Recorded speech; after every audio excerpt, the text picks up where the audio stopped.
Voyons maintenant l'exemple de cette personne qui a effectué une très grosse perte de poids puisqu'elle est passée de 103 kg à 90 kg.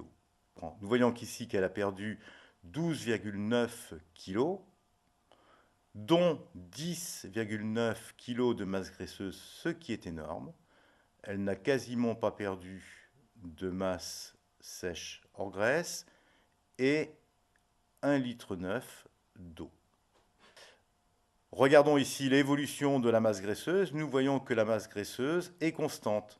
48 kg, 44,5 kg, 41 kg, 37,2 kg. Donc tout se passe très bien au niveau de programme alimentaire qui lui a été proposé avec une bonne perte de masse graisseuse et une masse sèche en graisse qui est stable. Voyons l'hydratation.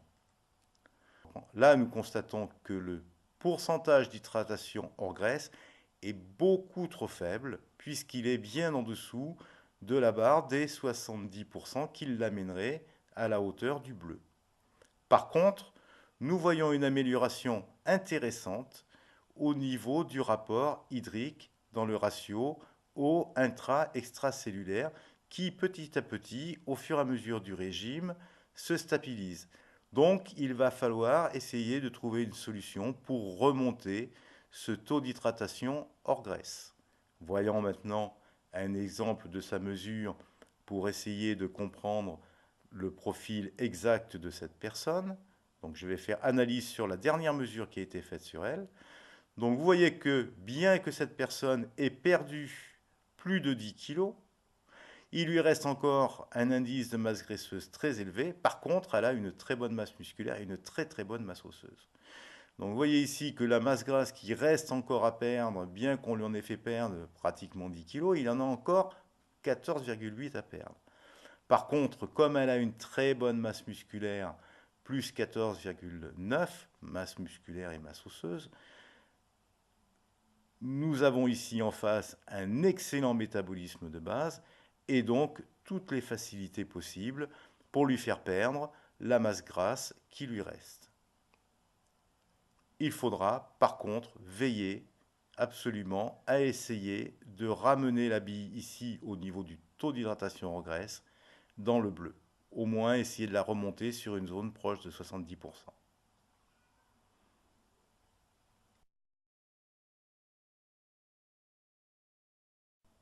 Nous présentons ci-joint sur le tableau historique un exemple de perte de poids réussie. Donc cette personne est passée de 75,8, c'est un homme, à 72 kg et à 69,5 kg sur une période qui va du 25 avril au 1er juillet. Nous allons maintenant à droite voir l'évolution des masses. Nous voyons que cette personne a perdu 6,3 kg de poids, dont 5,7 kg de masse graisseuse et 1,2 litre d'eau pour une prise de masse musculaire de 600 grammes. Donc nous allons voir maintenant si cette perte d'eau pose ou non un problème dans l'hydratation.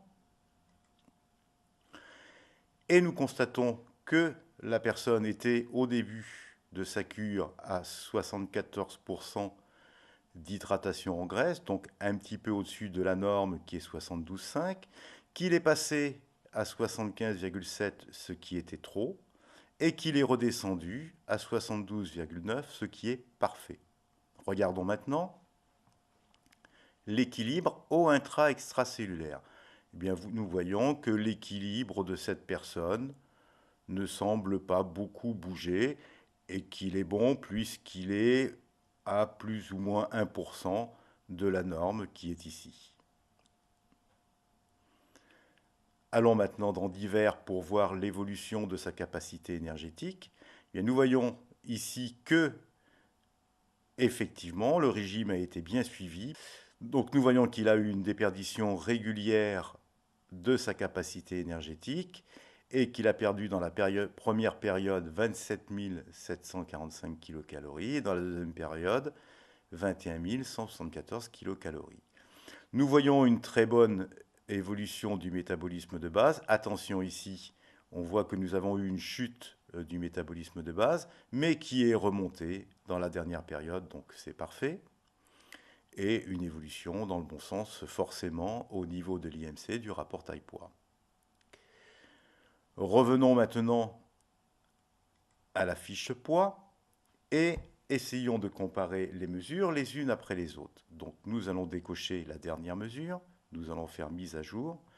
Nous voyons que dans cette première période, la personne a perdu 3,8 kg de poids, 2,6 kg de masse graisseuse, ce qui est bien.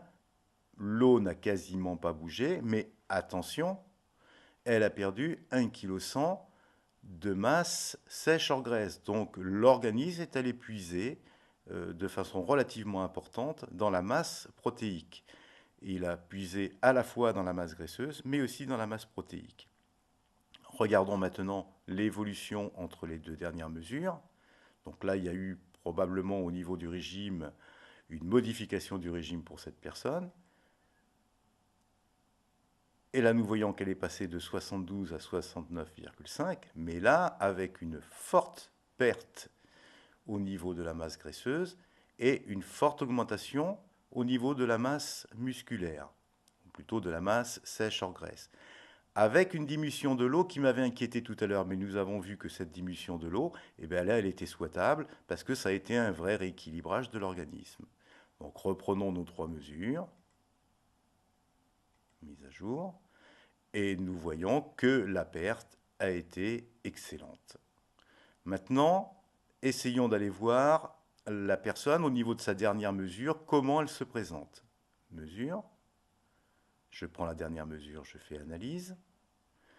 Je vois qu'aujourd'hui, la masse grasse de la personne est encore un petit peu élevée, que la masse musculaire est maintenant correcte, ce qui va bien. Et donc je regarde ici, on voit qu'il lui reste 2 kg de masse graisseuse à perdre et 1,4 kg de masse musculaire à prendre. Donc nous voyons que nous sommes sur une très bonne voie et que tout se passe très très bien pour cette personne. Le taux d'hydratation, vous voyez ici, est parfait. L'eau intra-extracellulaire, on est dans le bleu, donc tout va bien. Il lui reste un petit peu de masse protéique à perdre et un tout petit peu de masse graisseuse à perdre.